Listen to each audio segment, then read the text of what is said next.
I have been involved in photography and artistic work for more than 20 years. When I think back to my beginnings, I know very well how difficult it was to find my way around the world of photography, its value, and the art market.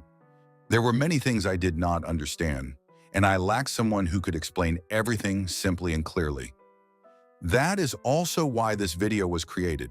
It is intended for everyone who is considering buying photography as an investment, or who simply wants to gain a clear idea of what actually determines its price, its value, and its significance for collectors.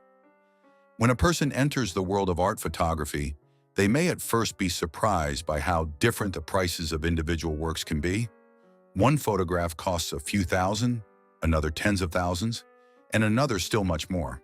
At first glance, it may seem confusing. In reality, however, there are certain rules and relationships according to which the value of a photograph is formed. The price of a photograph is not determined only by the image itself.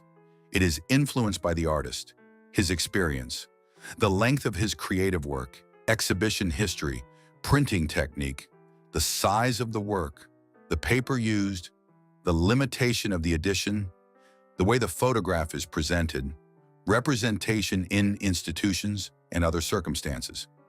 Someone who understands these things can make decisions with far greater confidence when choosing a work. Art photography now has a firm place in the art market. It has long ceased to be seen merely as a technical record of reality, as a Cinderella in the world of art. Quite the opposite. It is a fully legitimate visual art medium that can carry strong emotion, a distinctive authorial language, and collectible value.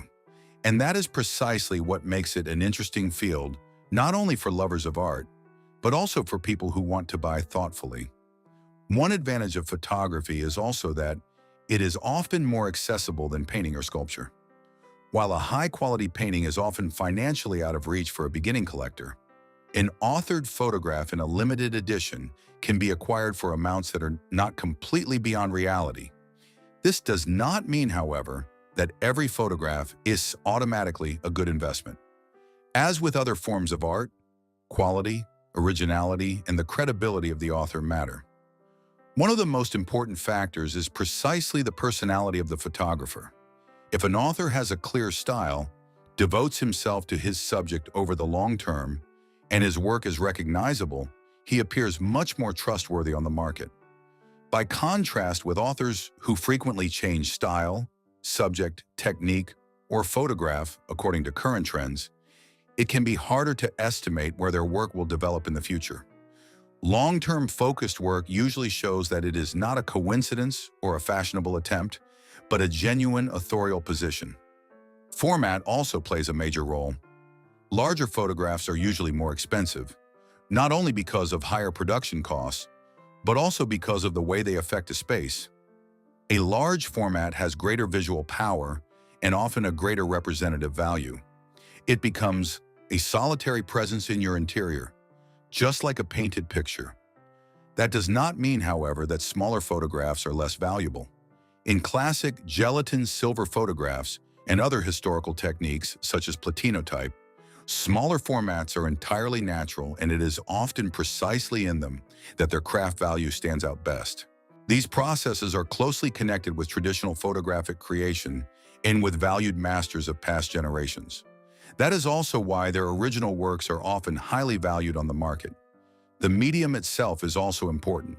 A pigment print on high-quality cotton paper has a different position from a classic photograph made by the traditional wet process in the darkroom. Pigment printing allows larger formats, high quality, and, when properly executed, very good archival permanence. Gelatin silver photography, on the other hand, is valued for its traditional process, manual work, and a certain unrepeatability. Some collectors prefer classic photography precisely because they see in it craft, experience, and material authenticity that digital printing can never fully replace. The choice of paper is also connected with the medium used. High-quality Beretta papers or cotton fine art papers printed with archival pigments increase the value of the work not only through the price of the material, but also through the final appearance. The image has greater depth, finer tonality, and overall it appears more refined. With photography, therefore, You are not buying only the subject, but also the quality of its physical execution. Another essential point is the edition. In art in general, rarity has great importance. If a work is part of a limited edition, it means that only a restricted number of pieces exists. The smaller the edition, the greater its collector appeal usually is. A signed and numbered photograph carries a different weight on the market than an open edition that can be reprinted at any time. That is exactly why it is important to look at whether the photograph is signed, numbered, and whether it comes with a certificate of authenticity. Such a certificate should contain basic information about the author, the title of the work, the technique, the format, and the edition number. Without these details, any future verification of provenance and any possible resale become unnecessarily complicated. People often ask how much an art photograph can actually cost. The answer is both simple and complicated at the same time. The price range is enormous. A beginning author may sell in the range of tens of dollars. Established authors range from hundreds to thousands of dollars. And at the top of the market stand famous names whose works reach very high auction prices. Andreas Gursky sold the photograph Rhine II for $4,338,500. Cindy Sherman reached $3,890,500 with Untitled Number 96, and Edward Steichen achieved $2,928,000 with his photograph The Pond-Moonlight. These examples, of course, do not represent the ordinary standard of the market, but they show that photography can hold an exceptionally strong position in the collecting world. What matters, however, is that real value does not arise only from a famous name. There should always be a relationship between the price, the quality of the work, originality, and the long-term potential of the author. The middle part of the market is often the most interesting.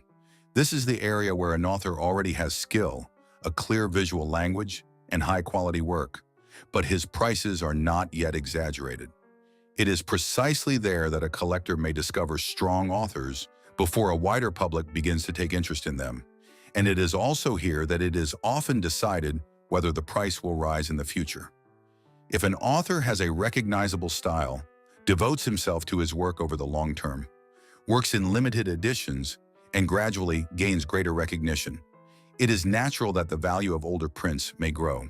It is also important where you buy the photograph.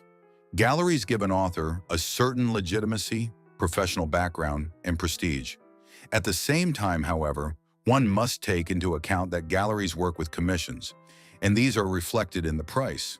The buyer therefore pays not only for the work itself, but also for the service and gallery structure around it. It is necessary to know, however, that highly valued photographers often cannot be bought elsewhere, because the photographers are no longer alive, and buying somewhere on eBay is very risky because of forgeries. Another possibility is auctions or specialized fairs. These can show very well how the market works and what prices are usual for different authors. At the same time, however, an auction price does not always precisely reflect the long-term value of an author. Sometimes it is the result of a specific situation, demand, or the current attention of the market. On the other hand, auctions often show just how strongly the price of a photograph can grow when the name of the author, the rarity of the work, and the interest of collectors come together. The internet brought a major change. Today, you no longer have to rely only on a few galleries or on the recommendations of curators. You can follow authors directly, read their texts, watch their social media, look through their long-term work, and form your own opinion. In my view, this is one of the greatest advantages of the present time. Many strong authors once stood outside the mainstream simply because they did not fit into fashionable trends.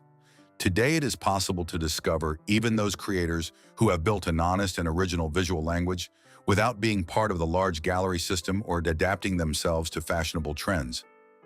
When you look at photography as an investment, it is good to keep one essential thing in mind. Art should never be only a financial table. A good photograph should speak to you in itself. It should leave something in you, stand up to repeated viewing, and have a power that works independently of price.